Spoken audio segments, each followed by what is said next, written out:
Good evening. I'm Ajit Jha, CEO of Power Pixar and editor of the Public Global. And today, for a change, I thought of focusing on the United States of America, the Trump presidency.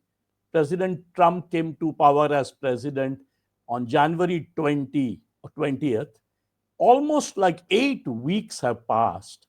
And the idea is to look at what the Trump presidency has meant for America, for the world. Um, you know, One can even focus on the Trump presidency for India, but I thought for that I will do a separate video because otherwise there'll be too much material. So today let's only look at Trump presidency overall for the world and for America. 89 uh, uh, executive orders President Trump has signed ever since he has become president.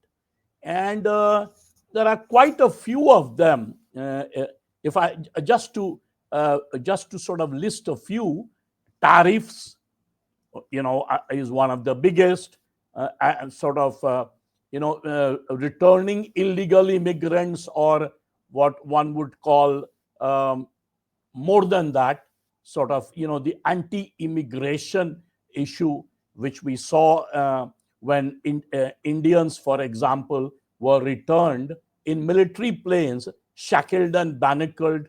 So that was the second one.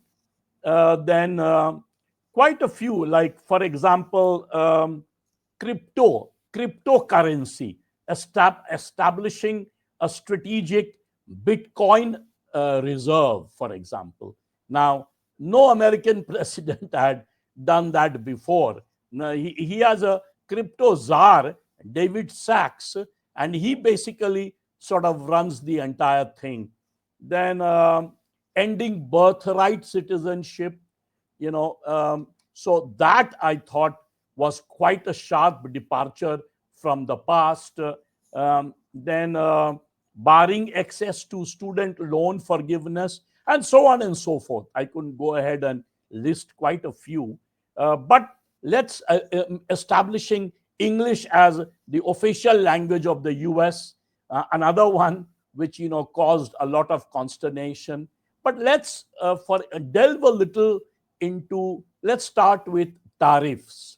And we can make future videos because this is a very complex subject. So if you remember, the first one that President Trump began was across the board 25% tariffs on steel and aluminium. And the first countries that he hit were Canada, to the country to the north, Mexico, the country to the south, both the neighbors, and then China. So let me kind of try to trace why, where did Trump come, or let me put it this way, who is Trump copying when he's trying this tariff method of what he calls trying to create manufacturing jobs? How, this tariff procedure of making America great again, that MAGA, the term MAGA they all the time use, which is basically the Trump voters, the white working class, largely, that vote which brought him to power in a massive majority, both in terms of popular votes and also in terms of the states, the swing states. Almost all of them went to him. I mean, if you analyze the elections that took place more than 2 months ago, you see that he got enormous popularity, almost, I would say, ever since Bill Clinton won with a sort of large majority in the past, or among Republicans, Ronald Reagan had won in such a manner. And that's why I feel that he behaves more like a sultan. He behaves like a monarch. He He behaves, almost like a dictator. He goes ahead and he sort of uh, he's cutting the entire links with the past that American presidents have done. And who is his hero in that? His hero is basically William McKinley. William McKinley was president of the US between um,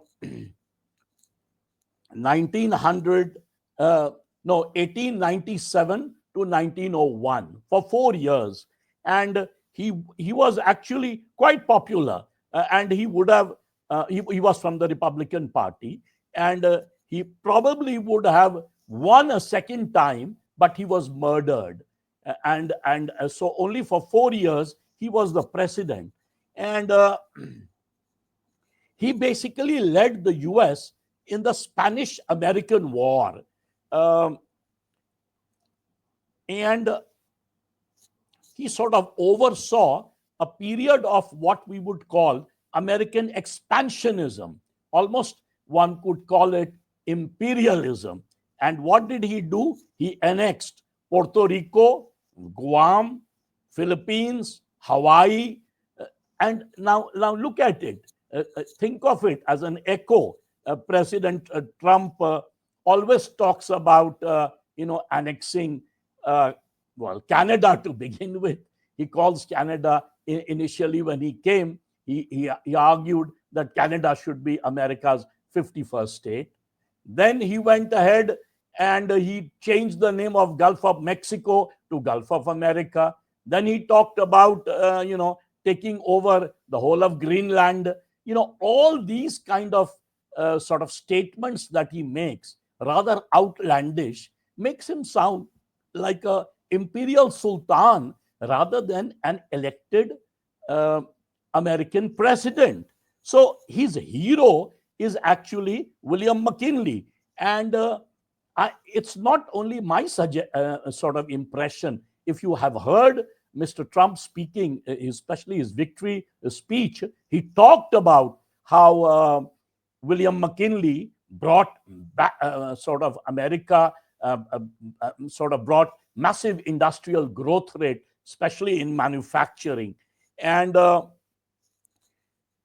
is it true that McKinley used the tool of tariffs against Europe, especially, and and yes, for a while, um, American manufacturing did rise under McKinley. So that, I think, that imperial picture of McKinley annexing countries and then raising tariffs to hit back at Europe and the rest of the world, that is in President Trump's mind, and he sort of basically follows sort of that model. In fact, McKinley had promoted the 1897 Dingley tariffs to protect manufacturers, factory workers from foreign competition. And in 1900, McKinley secured the passage of the Gold Standard Act. He hoped to persuade Spain to grant independence to rebellious Cuba without conflict. And when the negotiations failed, he requested and signed Congress's declaration of war to begin the Spanish-American War of 1898, in which the US saw a quick and decisive victory. So, as part of the peace settlement, Spain turned over to the US its overseas colonies of Puerto Rico, Guam, Philippines, while Cuba was promised independence. So let's move to Trump, because he is his big hero. That's why I wanted to give some little details of his hero. But if we stick to tariff, Trump's long uh, dizzying tariffs has caught the economy, the American economy, totally flat-footed. Uh, you are already aware of the consequences. All of us saw the way the American stock market sort of slumped down, one of the biggest slumps in several decades, and then not only that, the American economy has basically entered into recession. The slump and sort of acceleration of American economy into recession, these are the two direct effects of the Trump tariff war that he has begun. And the point is, Trump has threatened or imposed tariffs, as I said, on Mexico, Canada, China, Europe, the rest of the world. Let me kind of give a little timeline of Trump's trade war. He signs an executive order imposing tariffs on February 1. Remember, January 20, he came to power barely 10 days later. On February 1, he signs an executive order imposing tariffs on goods coming into the US from Canada, Mexico, and China. 2 days later, on February 3rd, Trump says the tariffs on Mexico and Canada would be delayed for a month. Then, by February 9, he signals he will impose 25% duty across the board on steel and aluminum. By February 10, China started retaliatory tariffs, imposed tariffs of 10 to 15% on some US products in response to the 10% US tariff on imports. 3 days later, February 13, Trump says his administration plans to impose fair and reciprocal duties on all major US trading partners. I mean, look at the uncertainty. One day he imposes, then 2 days later he says, "Okay, go ahead. I will give you a month's time." Then, when the other countries, for example, in fact, later on, Canada did retaliatory tariffs. All of us know how the previous Prime Minister of Canada fought with Trump when Trump made this issue of Canada being the 51st state. And then we know that a new prime minister has come to power in Canada, and in fact he's more aggressive on the retaliatory threats. And then, because obviously this is not a modern world is not a zero-sum game. If you start tariff threats on one country, that country has the right. They will start retaliatory tariffs on you. Of course, it makes the world go topsy-turvy. It affects the whole world. In fact, Europe, and even though Europe, I would argue the whole world in this manner might enter a recession, although Europe seems to be doing a little better with this. The entire sort of unity of Europe has taken place. United Kingdoms, England, which is not part of the European Union, has suddenly started siding with other European partners and seems to have become very close to France and Germany. And all three have taken a new leadership of NATO, where they have started higher defense expenditure. And now they are planning to become independent of the US, because this game, A, tariffs, and B, the fact that in this war between Ukraine and Russia, Trump has completely sided with Russia instead of Ukraine. We all saw the way Trump treated Ukraine's President Zelensky when he got to meet him. He almost sent him, he threw him out in that meeting. If you, I had already talked to some of you, I had did a video on that. And so that's the other issue that Europe is really livid about, because 80 years of this alliance, NATO and US European security, all went out of the window. So that's the other thing that has caused enormous uncertainty. So almost all the rules, all the binding agreements between America and Europe, between America and Canada, between the US and Mexico and other parts of the world have suddenly gone topsy turvy because of this Trump's, you know, sort of in a way, his arbitrary decisions, I would call it.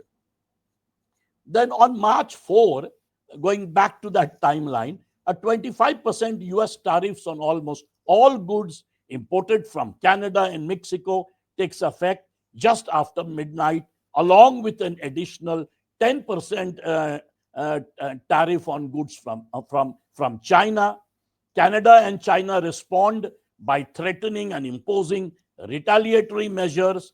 By March 5, Trump grants a 1-month reprieve to US automakers from Canada and Mexico tariffs because the auto industry was going to get sort of strongly affected by the retaliatory tariffs. Then by March 7, Trump threatens reciprocal tariffs on Canadian dairy and lumber.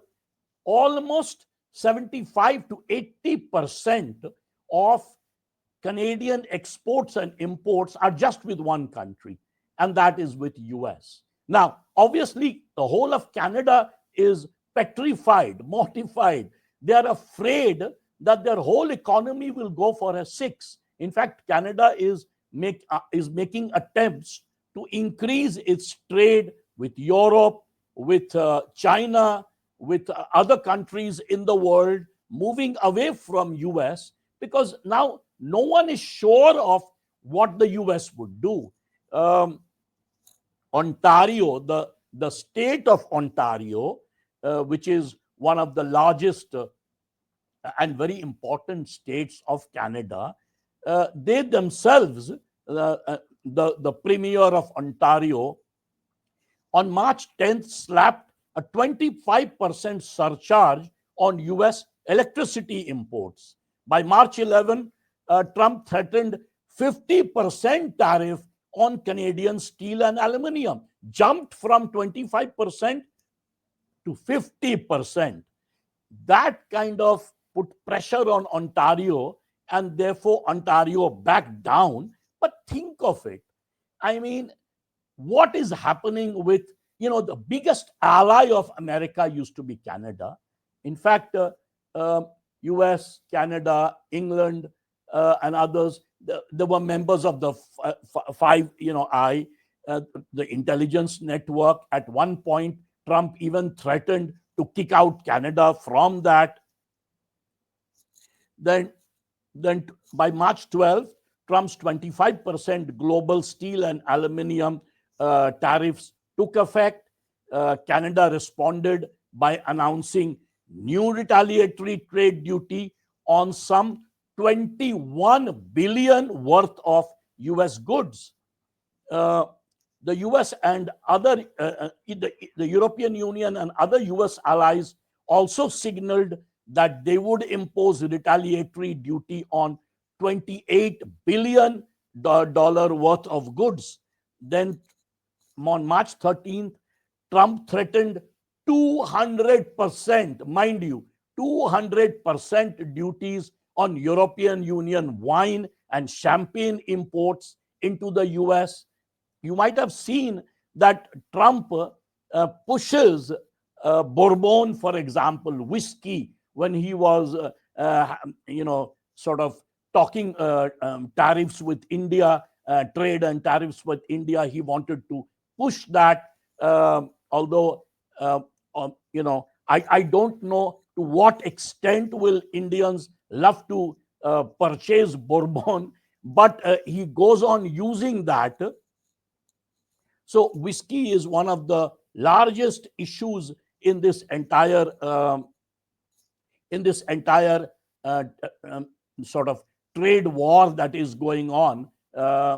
Motorcycles, whiskey, etc., etc. I'll do a separate video on that, but let me now conclude, because again the time is over. What is the effect? what has happened as a consequence? One could go and say lots of things have happened, but Trump's approval rating has started declining sharply. Um, uh, there are two polls that I have looked at, and let me start with the latest poll. It's a Quinnipiac University poll, and they point out, uh, they highlight growing voter dissatisfaction with his handling of key issues. And in fact, quite a bit, his approval rating has fallen, and 42% of voters approve of the job he's still doing, largely Republicans, but 53% disapprove of it. That means 9% more voters disapprove of the way Trump is carrying on his presidency, compared to his approval rating of 42%.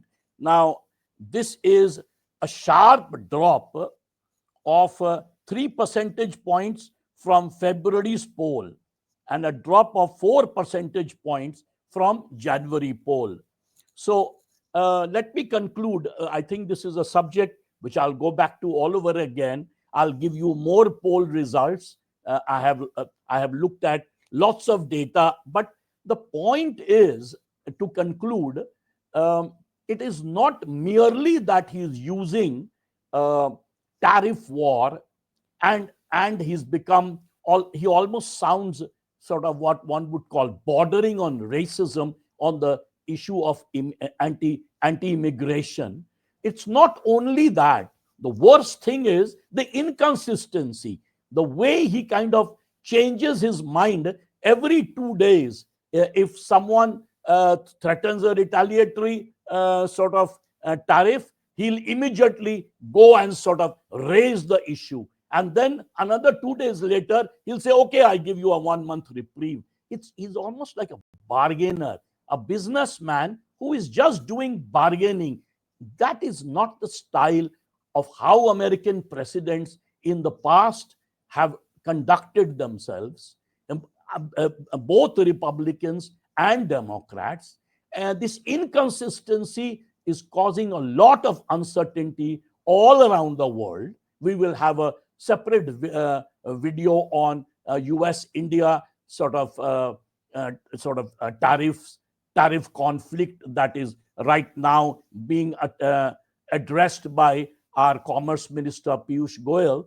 But the point is, there is also a lack of gentlemanliness. If you look at previous American presidents, whether it was Clinton or Obama, let's say the Democratic presidents, or even Jimmy Carter, another Democratic president, they had a certain aura, they had a certain vision of the world. They would conduct themselves in a totally gentlemanly fashion. So would Republican presidents, the Bushes, the senior Bush, George Bush two, the junior one, both of them, even Ronald Reagan, they were sort of polished. They would behave like an elected president. They would not go ahead and sort of cut jobs across the board. That is another issue which I didn't bring up. The way Trump has been slashing jobs, and the whole promise was to bring and revive manufacturing in America to increase jobs, and he's going completely the other way around. So let me conclude that this behavior of Trump, like a sultan, as I said, or almost like a crazy sultan who keeps changing his mind, who keeps dithering every now and then, is actually sending a lot of wrong signals. And because America is a superpower, a 29 to 30 trillion dollar economy, the effect is the world is going topsy-turvy, and that is very dangerous. So I will end here. I hope that what I called dictator Donald would change his methods and bring about a certain stability to the world. Thank you very much.